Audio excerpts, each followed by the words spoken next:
Bismillah, alhamdulillah, rabbil alamin. İnşallah devam ederiz.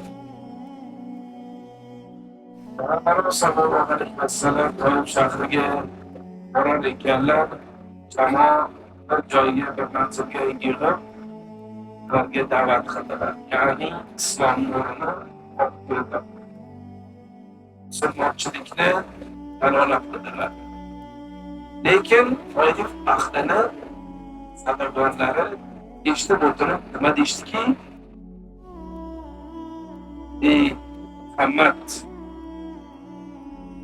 sen bizning ota-boboyimizning dinidan qaytarmoqchimisan? Biz aslo bu ishni qilmaymiz va seni bu sehrlingga sehr banish, ya'ni har bir inson sehrlanardi deb Payg'ambarimiz sollallohu alayhi vasallam bilan gaplashganda ularning nazarida. Biz seni bu gaplaringga ishonmaymiz deb ishonishmadi. Hamda yosh, aqlsiz, aqli zaif yosh bolalarga qo'llariga kesak tosh berib, Payg'ambarimiz sollallohu alayhi vasallamni shu shaharda toshbo'ron qilishdi. Payg'ambarimiz sollallohu alayhi vasallam Toyibdan qaytarib ekanlar, bir bog' oldiga kelib o'tirishdan oldin oyoqlaridagi ko'rishlari shu darajada qon bilan to'lgandiki, boshlaridan oqib o'tgan qon oyoqlarini, qo'shlarini to'ldirgan. Bir tosh oldida o'tirib Allohga duo qildilar. Ya Allohim, mana shu bandalaringga zo'rlatib qo'yding deb qattiq duo qildilar.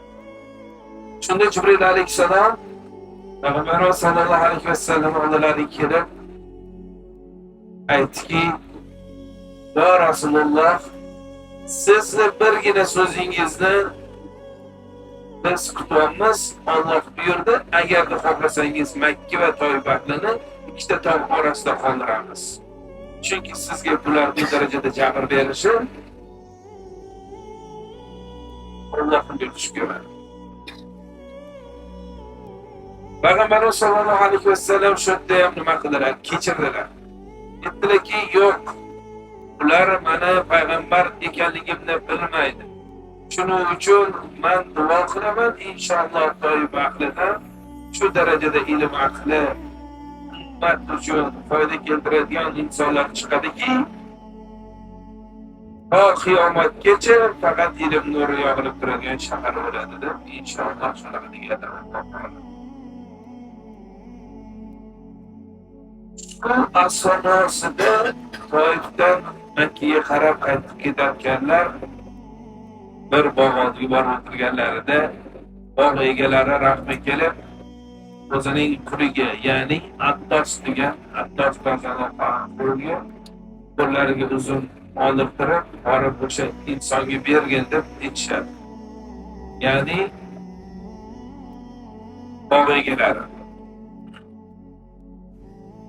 Bog' egalari o'zini puliga uzun muborak dirtirib berganda, Abbos roziyallohu anhu Payg'ambarimiz sollallohu alayhi vasallam bilan gaplashib Nusratga keladi. Payg'ambarimiz sollallohu alayhi vasallam Makkadan Toyibga kelganlarida birgina inson Nusratga kelgan, ya'ni shu odam Abbos roziyallohu anhu. Shunda bog' egalarining Payg'ambarimiz sollallohu alayhi vasallam bilan gaplashishdan qo'rqishgan. Zero biz ham sehrlanamiz deb o'ylashgan. Abbos roziyallohu anhu bog' egasini oldiga kelib, "Men musulmonchilikni o'zimga oldim, men musulmon bo'ldim" deganda, "Ey Abbos, seni ham Muhammad sehrlab qo'yibdi" deb o'sha yerda yuborishganligiga afsuslanishgan. Lekin faqat Allohdandir. Abbos roziyallohu anhuga ana o'sha paytda Allohdan nazari tushgandir. Shu asosida Payg'ambarimiz sollallohu alayhi vasallam Makkadan yana Makka mushriklaridan Allohdan panoh so'rab Makkaga yo'l oladi. hijrat qilganlarida birinchi bo'lib Toifga, ya'ni shu voqea bo'lgan. Biz ham Toif ahlini kechirdik. Chunki Payg'ambarimiz sollallohu alayhi vasallam sunnatlariga amal qiladigan bo'lsak, Toif ahlini kechirib, borib, o'shalarni ko'rib ziyorat qilib kelamiz. Biz kimni borib ziyorat qilamiz? Abbos, ya'ni Abbos roziyallohu anhu, Payg'ambarimiz sollallohu alayhi vasallamning jiyanlari yonlarida kichkina bo'lgan paytlarida yugurib yurgan. Ya'ni ilmni nurini Payg'ambarimiz sollallohu alayhi vasallam birgina lablaridan sulak olib, sulaklarini lablariga tegizib qo'yganlar Abbos roziyallohu anhu. Shu asosda umri davomida Abbos roziyallohu anhu ilm nurini taratdi. Biz o'sha masjidga borib 2 rakat nafl namoz o'qiymiz, masjid haqqi namozini o'qiymiz, hamda Toifni ziyorat qilib, inshaalloh Makkaga, miqotiga, Toif miqotiga kirib, umrani niyat qilib qaytib kelamiz.